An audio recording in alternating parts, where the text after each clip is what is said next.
Je serais heureuse de pouvoir définir Misa, mais c'est aussi assez difficile quand on a exploré Misa, parce que Misa, je dis toujours, Misa c'est un homme, c'est une femme, et l'enfant que vous entendez et que vous ne voyez pas, c'est moi.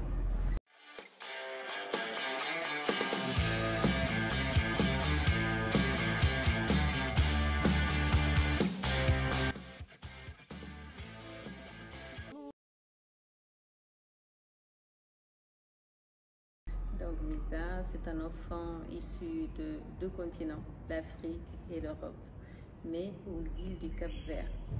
Donc sur les îles du Cap-Vert, je suis née, et sur les îles du Cap-Vert, je suis l'enfant de l'indépendance.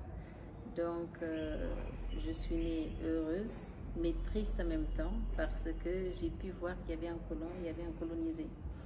Donc ceci dit, très tôt dans mon état d'esprit, j'ai voulu conquérir ce qui est montrer aux êtres humains que nous n'avons pas de couleur, pas de culture, pas de couleur, pas de papier et pas de frontières. C'est en ceci que mon engagement en tant qu'ambassadrice mondiale de la paix et de la culture, poétesse, peintre et thérapeute holistique, je travaille la sensorialité, la peinture pour favoriser ce qui est l'importance de l'oralité, mais surtout de la restaurer. Donc j'aime le milieu rural pour amener toute ma connaissance et faire en sorte que nous puissions être des êtres d'amour pour façonner un futur pour lequel nous allons présenter notre volonté. Donc Misa, c'est quelqu'un de très amoureuse. C'est quelqu'un qui a grandi en Suisse aussi, de par l'immigration, que ma mère a immigré très très tôt. Moi j'ai grandi avec ma grand-mère dans les montagnes.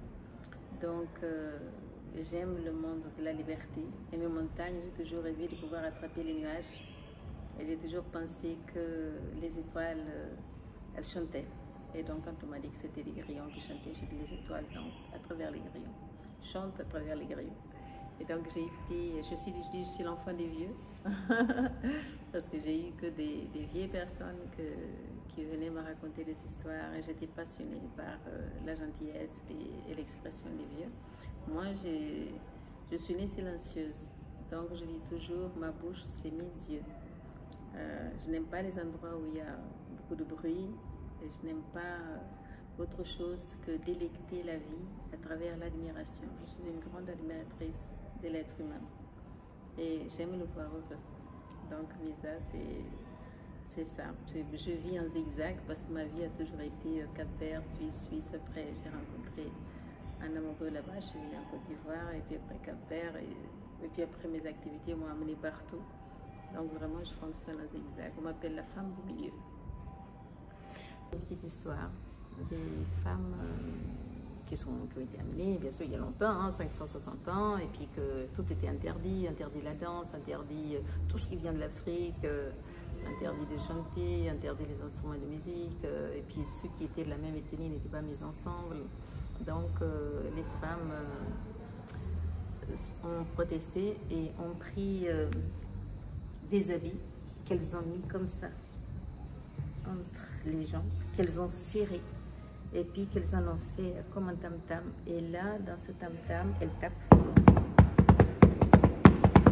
Et puis elle se met à chanter et elle s'est mise à danser. Et donc on appelle ça le batouk du Cap-Vert. Et donc celles qui jouent ça, on les appelle les badilles.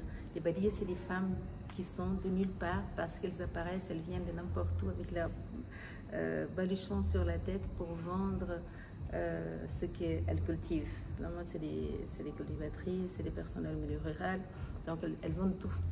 Et donc, mais le soir, elles se retrouvent pour pouvoir faire le batouk qui est le rappel de notre continent, qui vibre partout où elle va, malgré les interdits. Alors, n'ayez pas peur, ne soyez pas sous l'interdit de la loi, car nous sommes venus ici pour pratiquer la loi de l'amour et aussi interpréter la connaissance dans la diversité culturelle. Donc soyons heureux, n'oubliez pas les badilles, on les a toutes interdites, mais elles chantent, elles sont libres, elles ont libéré leur créativité.